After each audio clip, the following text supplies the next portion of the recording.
Dios te bendiga. Bienvenidos a nuestra plataforma Extensión Ministerios Filadelfia, llegando hasta donde Dios nos lleve. Hace 8 días y hace 15 días presenté temas en relación a la economía de Dios. El tema de hoy tiene relación con eso también, la economía de Dios. El primero era respecto a las primicias, lo que el hombre debe darle a Dios. El segundo, los diezmos, lo que el cristiano, el Hijo de Dios, debe dar para el sostenimiento de la obra de Dios. Y el de hoy, en relación a lo que el cristiano ha de hacer con lo que Dios le ha dado, que debe servir también para bendecir al prójimo. Los 3 temas tienen que ver con lo mismo. La mayordomía es un tema no muchas veces tratado, a veces tratado, pero hay tantas cosas que decir que se nos escapan algunos aspectos. Y esto lo decidí porque algunos hermanos me preguntaron desde años atrás, ¿qué de las primicias? Y bueno, siendo que enero es un mes en que muchas iglesias dedican para hablar de las primicias, incluso hacer culto de primicias, yo dije, es tiempo de hacerlo. Hermanos han dado primicias sin haber sido muy instruidos en ello, porque leyeron y dijeron, voy a dar lo primero a Dios. Otros hermanos preguntando respecto al diezmo. Y bueno, ahora nosotros hemos manejado la palabra siembra para el tema que voy a tratar hoy. Y en algunos pasajes de la Biblia nos enseña a dar a otros. No es lo mismo darle a Dios, dar al sostenimiento de la obra de Dios, que dar al hermano que está en necesidad en un momento dado. Yo tengo un principio. Debemos dar al hermano que está en necesidad. Por otro lado, la recomendación al hermano que padece necesidad es: tú no pidas al hermano, pídele a Dios. Yo como cristiano debo darte lo que Dios me ha dado. Si Dios me dio poco o mucho, debo de tener suficiente para dar al hermano. Pero si yo soy cristiano que pasa por necesidad, no importa si tengo escasez, no debo pedir al hermano, debo pedirle a Dios. Dios va a usar uno u otro recurso para bendecirte. Y el título es la mayordomía, basándonos para ello en el Evangelio de Lucas, capítulo 16, versículos del 1 al 10. Mayordomía. Oikonomos es mayordomo, de manera que es una palabra muy utilizada. De ahí se deriva la palabra administrar, administrador. Un oikonomos es alguien que maneja, administra lo que no es propio. Mayordomo. Nosotros somos mayordomos de Dios en el sentido de que lo que Dios nos da, Dios nos va a pedir cuentas. Entonces no es nuestro, es de Dios. No importa lo que sea. Bienes materiales, dinero, trabajo, familia, una casa, carro, una bicicleta, un burrito, un rancho, un terrenito chiquito, una pequeña casa, una gran mansión. Todo lo que sea que tenemos, Dios nos lo dio, pero nos va a pedir cuentas. Entonces estamos hablando de mayordomía. Leamos Lucas 16. Dijo también a sus discípulos: había un hombre rico que tenía un mayordomo, y éste fue acusado ante él como disipador de sus bienes. Entonces le llamó y le dijo: ¿qué es esto que oigo acerca de ti? Da cuenta de tu mayordomía, porque ya no podrás más ser mayordomo. Recordemos que la parábola es una historia, un relato que se nos da para darnos una enseñanza. Puede ser algo de la vida real o puede ser algo ficticio. No es el valor de que sea un hecho real, sino la enseñanza que se nos quiere dar. Bueno, de acuerdo a esto, tenemos que entender que hay veces algunas cosas como que nos parecen un poco extrañas. Por ejemplo, el mayordomo llama a su siervo malo, y le dice: da cuenta de tu mayordomía, ya no vas a ser mi mayordomo, he oído que has disipado mis bienes. Sin embargo, este mayordomo tiene tiempo para llamar a los deudores y cambiar y alterar los números. Todo este tiempo pues parece extraño. Yo recuerdo cuando en una empresa que trabajé tenía una caja para manejar. No era cajero, era para dar gastos a personas que trabajaban. Cuando llegaba el auditor, periódicamente llegaba, no me decía voy a ir. Nadie me decía te van a hacer auditoría. El auditor llegaba y saludaba muy amablemente, muy cortésmente, y yo ya sabemos a lo que vamos. Entonces me decía, a ver, tu dinero que tienes, tu efectivo, los vales que has hecho, el dinero que has entregado, y checaba. Cuando contaba, terminaba de contar, decía, no hay nada más. Ah, sí hay algo más que está en la caseta de vigilancia, ahí lo dejé para que entreguen gastos. Lo contaba. ¿No hay nada más? No. ¿Vales? Contaba. La manera que un auditor trabaja para checar que se esté manejando bien. Entonces, la parábola parece un poco extraña. ¿Cómo es que este mal administrador tuvo tiempo de corregir? Bueno, es que no es un relato verídico, no, quiero decir de un hecho real. Lo que nos quiere enseñar algunas cosas, y tenemos que poner atención en ello, porque nos iba a parecer de otra manera extraño y no vamos a entender algunas cosas. Bueno, ¿te acuerdas de la pequeña Lulú? ¿Cómo contaba cuentos? Lo importante era la enseñanza que le iba a dar a Memo. No era un dato de la vida real precisamente. Pudiera o no ser, pero lo importante es la enseñanza. Bueno, entonces el mayordomo dijo para sí, ¿qué haré? Porque mi amo me quita la mayordomía. Cavar no puedo. Mendigar me da vergüenza. Ya sé lo que haré para que cuando se me quite la mayordomía, me reciban en sus casas. Y llamando a cada uno de los deudores de su amo, dijo al primero, ¿cuánto debes a mi amo? Él dijo, 100 barriles de aceite. Y le dijo, toma tu cuenta, siéntate pronto y escribe 50. Le hice una rebaja del 50%, ¿qué te parece? Después dijo a otro, ¿y tú cuánto debes? Y él dijo, 100 medidas de trigo. Él le dijo, toma tu cuenta, escribe 80. Y alabó el amo al mayordomo malo por haber hecho sagazmente, porque los hijos de este siglo son más sagaces en el trato con sus semejantes que los hijos de la luz. Y yo os digo, ganad amigos por medio de las riquezas injustas, para que cuando éstas falten, os reciban en las moradas eternas. Cuando habla del mayordomo malo, y cuando habla de riquezas injustas, malo e injusto viene de la misma palabra griega, adiquías. Adiquías es malo, adiquías es perverso, adiquías es malo, injusto.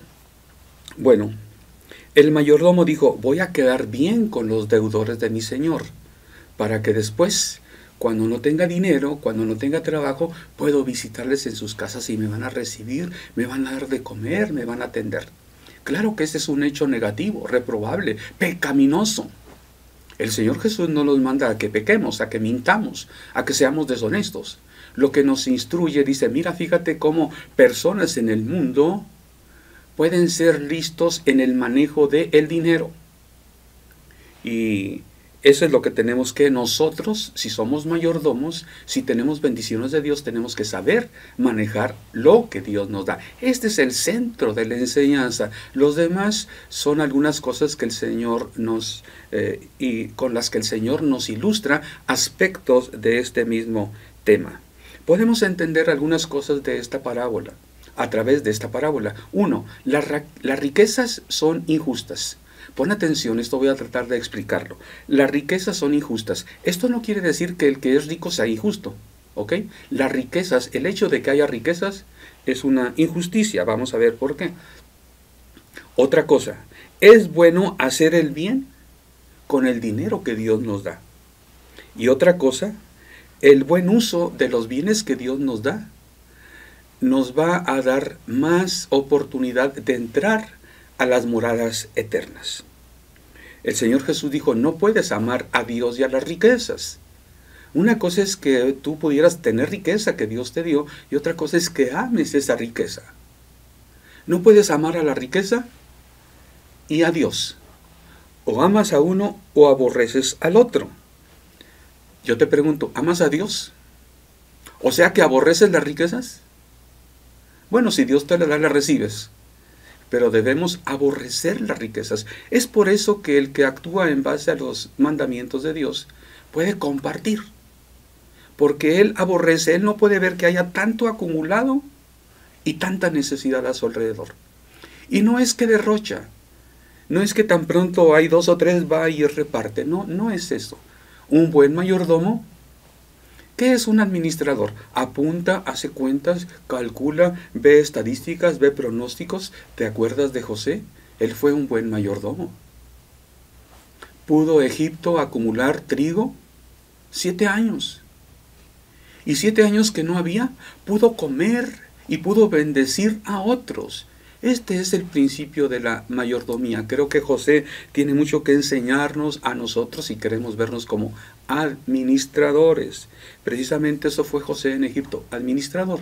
Y fue bendición ahí donde estuvo, a Faraón, a Egipto, a su familia, a su nación. Bueno, eso de las riquezas quiero ilustrarlo de algunas maneras para entender eso de riquezas injustas. Mira, tratando de que haya equidad, te voy a poner algunos ejemplos aquí de algunas leyes en México. Se habla del derecho a la movilidad.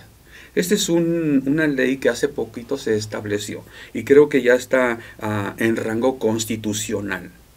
El Senado aprobó una reforma constitucional para que se considere como un derecho fundamental que los ciudadanos, todos los ciudadanos, puedan moverse de manera segura en las calles y espacios públicos en condiciones de equidad, accesibilidad, igualdad para todos. Un derecho que antes no existía en la Constitución. Bueno, no existe. La noticia era de cuando el Senado lo aprobó. No sé si ya sea derecho constitucional, pero esa es la idea. No creo que haya problema para que se establezca. Se trata del primer paso en materia de movilidad y seguridad. Bueno, ¿has visto que algunas avenidas tienen ahora carril para motocicletas y bicicletas? Muchas veces no los usan y los ciclistas van como quiera por donde quieren. O van en contra y se meten. ¿Te das cuenta? El gobierno dice aquí para que vayan seguros, pero el motociclista se mete por donde hay espacio, el semáforo en rojo y se pasa, no se vale y se pasa. Con frecuencia hay accidentes, porque los automovilistas a veces no respetan, porque el motociclista a veces es imprudente, porque el ciclista va sin luz, y aunque hay avenidas alumbradas con carril exclusivo, estas son pocas en comparación a todas las vialidades. ¿Te das cuenta lo difícil que es que un derecho constitucional pueda aplicarse equitativamente? Los gobiernos tratan de que la riqueza nacional llegue a algunos otros menos favorecidos. Bueno, es lo menos que se puede hacer, pero por mucho que se haga es muy pobre y no alcanza a cubrir el propósito, el derecho constitucional el derecho a la movilidad. Hay otros derechos, el derecho a la educación. Todos tenemos el derecho a recibir educación y hay muchas cosas muy bonitas, ¿eh? La educación primaria, secundaria son obligatorias. La educación que imparte el Estado tendrá a desarrollar armónicamente todas las facultades del ser humano y fomentará en él el amor a la patria y la conciencia de solidaridad internacional a la independencia y en la justicia. En la práctica, ¿qué sucede? Niños, familias sufren porque les cuesta trabajo poder comprar los uniformes, pagar las cuotas, que aunque es gratis la educación, no faltan las cuotas que sí son obligatorias, y la cooperación y cuantas cosas. En resumen, dificultad para que esto, que es un derecho constitucional, se aplique equitativamente a todos. ¿Y qué podemos hablar? El derecho al trabajo, y hay muchos otros derechos. Tú tienes derecho a laborar en la profesión que tú quieras, ¿ok? Tú tienes derecho a tener un trabajo que implica obligaciones positivas para el Estado, a fin de fomentar las circunstancias propicias para generar empleos. Dignidad, toda vez que el trabajo debe cumplir con condiciones justas. Tienes derecho a trabajo, que ganes buen dinero, que sea digno, Muchas personas tienen trabajo que para trabajar, para ganar dinero, pierden, rebajan su dignidad. O son oprimidos, son explotados, son amenazados. ¿Podemos hablar del derecho al trabajo? Bueno, algunos son bendecidos con un trabajo digno, otros tienen que sufrir en su dignidad. Hablando de riqueza, te voy a dar un dato interesante. De hace algunos años, hace 7 años, el 1% de los hogares tenía el 38% de la riqueza. ¿Qué te parece? 1 de cada 100 hogares, por decir algo en números cerrados de 1,000 pesos, un hogar tenía 380 pesos para disfrutarlo. ¿Y qué de los otros 99 hogares? Bueno, lo que quedó de los 1,000 pesos, 600. ¿Qué te parece? 400 para uno, 600 para 99. Eso es como está repartida la riqueza nacional. Vamos a manejar otros números. El 5%, 5 hogares de 100 podían disfrutar de 58% de la riqueza. Y el 95 se quedaban con el 42%. Usando otros números, 5 hogares de 100 podían disfrutar de 1,000 pesos, 580. Y los otros 95 hogares, los 420 que quedaban de esos 1,000. Hay cosas tan tremendas en cuanto a la riqueza. Esta semana, el Sol de Salamanca publicó una noticia. Al gobierno federal le cuesta a cada reo que está aquí en Pénjamo, por ahí en el estado de Guanajuato, aproximadamente 2,400 pesos diarios el sustento de cada reo, además de gastos de mantenimiento del edificio. Es algo muy caro, dijo el actual presidente. Tenemos que modificar eso. Pero ¿qué pasa si el gobierno federal dice vamos a cortar este contrato con esta empresa particular que nos atiende este cerezo? Bueno, el gobierno perdería la propiedad. No sé en qué circunstancias se haya hecho eso, hace varios años. Y sucede que es un contrato por 22 años. Si el gobierno de México dice está muy caro, muy oneroso, voy a hacerlo de otra manera. Bueno, la propiedad, acuérdate que pasa a ser mía. Hay que construir otro cárcel y cosa por el estilo. ¿Qué harías tú con 2,400 pesos diarios? Parece que saldría más económico mandar a los presos mejor a Puerto Vallarta, con todos los gastos incluidos, saldría más barato a México. Interesante, ¿no? Esto a propósito de que en las últimas semanas se ha hablado de que las cárceles no son particulares, que es que las manejan, y el estira y afloja, y las noticias que no sabíamos. A mí me sorprende. Hay personas que ganan 2,400 pesos en todo un mes de trabajo, a veces perdiendo algo de dignidad. Pero el gobierno federal desembolsa esa cantidad que personas ganan en todo un mes para que se le dé de comer, hospedaje a un reo. Sí, saldría más barato mandarlos a Acapulco con la condición de que no fueran a delinquir allá. Yo creo que muchos presos irían bien contentos a Acapulco, todos los gastos pagados, comida y bebida incluso. Refrescos, agua fresca, fruta, brandy, tequila, ¿qué más quieres? ¡Ay! Dichosos. Bueno, eso habla de riqueza federal que se destina para algunos. Hemos estado siendo testigos cómo el gobierno federal actual distribuye becas. Personas de la tercera edad, personas con capacidades diferentes, etcétera, etcétera, y trae mucho desacuerdo. Estamos hablando de distribución de la riqueza. ¿Puedes entender lo que es riqueza injusta? Mira, si personas tienen muchos recursos porque sus padres fueron trabajadores, porque les dieron una carrera que pudieran estudiar, porque estas personas aprovecharon sus conocimientos y han trabajado, han manejado bien su dinero, no podemos decir que sea injusto que alguien tenga mucho de ello. La diferencia sería esto. Imaginémonos que padres, abuelos desaparecemos. Imaginémonos que solamente vive una nueva generación. los niños que nacen.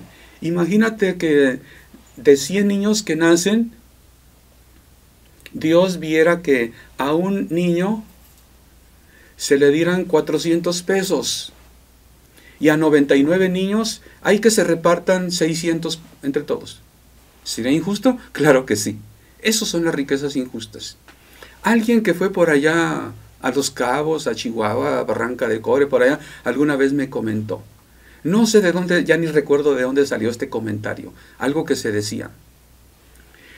El rancho de Krill no está en Chihuahua. Chihuahua está en el rancho de Krill. Bueno, bendecido este exfuncionario público. ¿De qué manera tú tienes toda esa riqueza? Si es cierto, bueno, es en sentido figurado, sin duda. Bueno, puede ser justo que tenga él todo eso por cómo trabajaron, o no. No sé, no vine al caso a decir o no. El tema no es criticar a nadie ni a nada, sino que hablemos en la Biblia lo que es riqueza injusta. Es injusto que haya acumulación de riqueza y que muchos otros carezcan. ¿Por qué es injusto? Porque Dios no tenía ese propósito. A los ojos de Dios es que es injusto aquello. Por eso Jesús dijo, hace dinero por las riquezas injustas. Una vez una hermana que era muy rica me preguntó, y yo realmente pues pude contestar muy poco en comparación a todo lo que he dicho en este momento. Eso fue al principio de mi ministerio. Y yo no había estudiado mucho esta parte de la Biblia, y aunque me llamaba la atención, y bueno, me he metido a estudiar un poquito para exponer este breve estudio. Veamos lo que dice más adelante la palabra de Dios. Bueno, el que es fiel en lo muy poco, también en lo más es fiel. Y el que en lo muy poco es injusto, también en lo más es injusto. Pues si en las riquezas injustas no fuisteis fieles, ¿quién os confiará lo venidero? Y si en lo ajeno no fuisteis fieles, ¿quién os dará lo que es vuestro? Ningún siervo puede servir a dos señores, porque o aborrecerá al uno y amará al otro, o estimará al uno y menospreciará al otro. No podéis servir a Dios y a las riquezas. Entonces, Dios nos ha puesto en este mundo con propósitos sabios, perfectos. Dentro de eso el hombre, busca por el pan diario. Dios puso al hombre en una situación que tenía que trabajar para ganar su sustento. Algunos no se conforman con lo que tienen y buscan lo que es de otro. Por eso vienen las guerras, las invasiones, nacen los imperios. Los imperios no son cosas de la historia, son cosas que vemos en el presente. Los monopolios, ¿has oído de monopolio? Se habla de monopolio, actualmente se habla mucho de los monopolios de la comunicación, de las redes sociales, el aprovechamiento para hacer riqueza, que es injusto, no cabe duda. Algunas personas de las más ricas del mundo se han hecho ricas gracias a que te conocen y dicen a otros quién eres, tus gustos, tus preferencias y tus datos personales. ¿Qué te parece? Con permiso y a veces sin permiso. Bueno, esto es lo que son riquezas injustas. Muchas personas ni saben que han contribuido juntamente con millones, miles de millones de personas para que otras personas se conviertan en los más ricos del mundo. Riquezas injustas.